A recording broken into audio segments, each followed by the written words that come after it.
Huwag kayong mainis o masiraan ng loob kung kayo tinitignan ng masamang tingin, ano? Merong mga tao masama kung tumingin sa kapwa.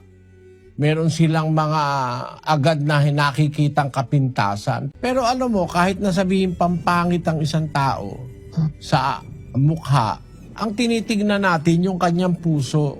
Merong mga taong maganda ang mukha, ang nasa loob halimaw. Pero meron taong mukhang halimaw ang mukha, pero ang nasa loob ay parang kordero, ganon.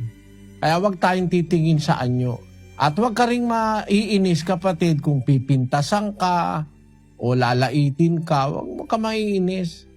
Dapat magkaroon ka ng pagtitiwala sa Diyos na lahat ng tao, Diyos ang gumawa. 4:11 ng Eksodo. At sinabi sa kanya ng Panginoon, sinong gumawa ng bibig ng tao?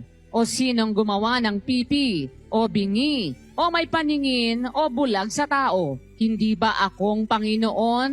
Ang Diyos mismo nagsasabi, hindi ba akong gumawa ng pipi, ng bulag, ng may paningin, o ng bingi, yung unano, yung kuba? Sino ba gumawa nun? Lahat ng yan ginawa ng Diyos.